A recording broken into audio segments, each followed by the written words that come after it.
नमस्कार, काय नाव तुमचं? नमस्कार, मी मनोज गजानन काळे, घोडेगाव ग्रामपंचायत सदस्य आणि शिवसेना शहर प्रमुख. देविदास दरेकर जिल्हा परिषद सदस्य असताना त्यांनी विकास कामं केली आणि त्या विकास कामांची पुस्तिका घोडेगाव व पंचक्रोशीत किंवा जिल्हा परिषद गटामध्ये वाटप करण्यात आली आणि त्या पुस्तिकेमधले जे विकास कामं आहेत त्याच्यावर विरोधकांकडून प्रश्नचिन्ह निर्माण होते. याबाबत काय सांगाल तुम्ही?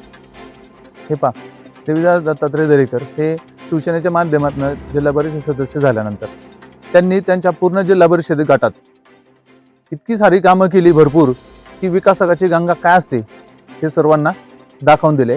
प्रशासनावर त्यांची एकदम घट्ट पकड होती आणि त्या माध्यमातून त्यांनी अनेक कामं केली. आणि आता विरोधकांचं म्हणणं आहे की त्यांनी कामं नाही केली. तर मला असं म्हणायचं आहे की विरोधकांनी जी पुस्तिका छापली त्याच्यात दलित वस्तीकडे जाणारा रोड साको पूल 60 लक्ष रुपये, त्याच्यानंतर आपली कुंभार गल्ली आहे तिथे रोड 60 लक्ष रुपये आणि अशोकदादा काळे यांच्या घराकडे जाणाऱ्याला 30 लक्ष रुपये, हे जे छापले हे तुम्हाला उदाहरण सांगितलंय. अजून तर त्याच्यात भरपूर सारं काही खोटं आहे. जवळजवळ 89-90 कोटी रुपयाची कामं छापलीत. माझं तर जनतेला हे आहे की तुम्ही यांना विचारा 89-90 कोटी रुपये कुठं खर्च केलेत. घोडेगाव मधील पाणी प्रश्नाबाबत तुमचं काय मत आहे? हे पहा, तुम्ही अगदी चांगला प्रश्न विचारला.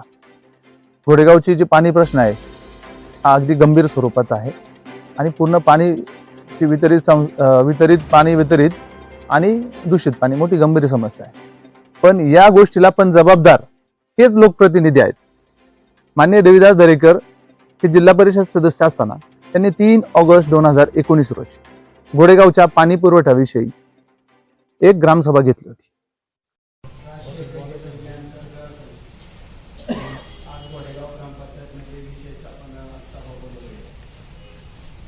आणि त्या ग्रामसभेत जनतेने अनेक प्रश्न मांडले, अनेक सूचना केल्या पाणी प्रश्नाविषयी, की पाणी प्रश्नाविषयी त्यांच्या अडचणी काय आहेत आणि त्या कशा सोडवल्या जातील, यासाठी ती ग्रामसभा होती.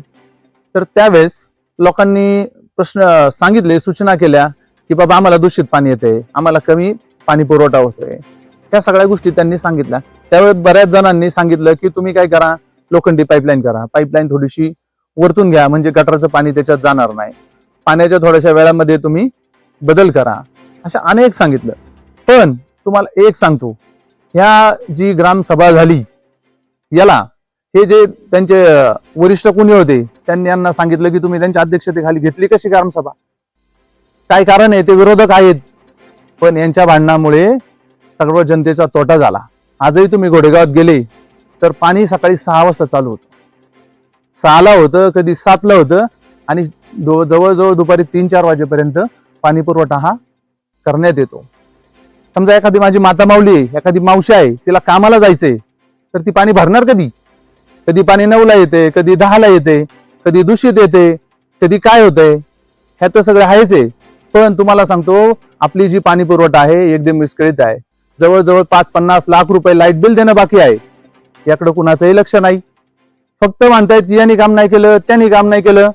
जर त्यावेळेस ती जी ग्रामसभा आहे त्यात सगळं ठरलं होतं की बाबा त्याला सोलर बसवावा, या सगळ्या सूचना माननीय देविदास दरेकरांनी त्यावेळेस अधिकाऱ्यांना आणि यांना दिले होते. त्याचं प्रोसिडिंग लिहिलं गेलं नाही. प्रोसिडिंग न लिहिल्यामुळं जो शासनाचा पाणी पुरवठा विभाग आहे पंचायत समितीचा, जिल्हा परिषदेचा, त्यांना चुकीची माहिती गेली.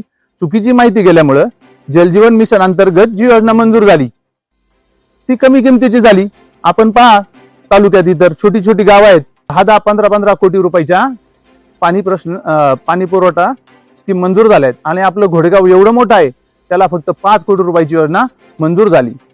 ही जी चुकीची पाणी पुरवठा योजना मंजूर झाली याला सर्वस्वी जबाबदार त्यावेळेचे ग्रामपंचायतचे जे अधिकारी असतील, ग्रामपंचायत अधिकारी असतील, त्यावेळेची बॉडी असेल, हे जबाबदार आहे. यांनी वरिष्ठांच्या दबावात येऊन त्यावेळेस शासनाला खोटी माहिती दिली आणि त्याचा सगळा जो काय इम्पॅक्ट आहे हा सगळ्या जनतेवर पडला आणि आज घोडेगाव जनता ही दूषित पाणी पित आहे.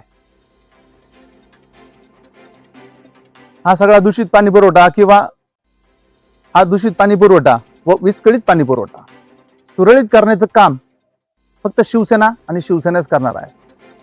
यापूर्वी ज्यावेळेस रमेश नाना गाडे सरपंच होते त्यावेळेस 5ला म्हणजे 5लाच बोंगावायचा.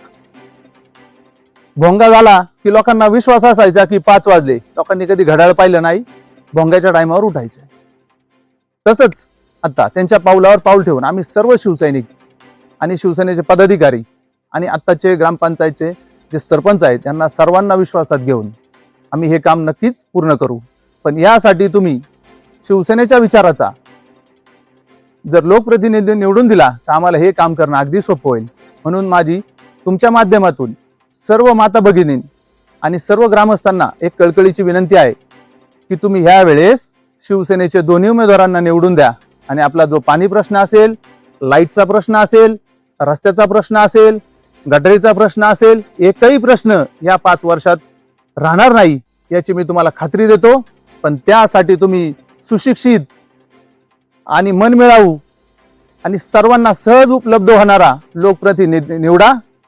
कपिल भाऊ असतील किंवा सुवर्णाताई असतील, तुम्ही कधीही रस्त्यात त्यांना हाक मारू शकता, त्यांच्या घरी जाऊ शकता, कोणत्याही वेळी त्यांना हात पकडून कपिल भाऊंना सांगू शकता की माझं हे काम आहे आणि ते तुमचं काम नक्की पूर्ण होईल याची मी तुम्हाला खात्री देतो.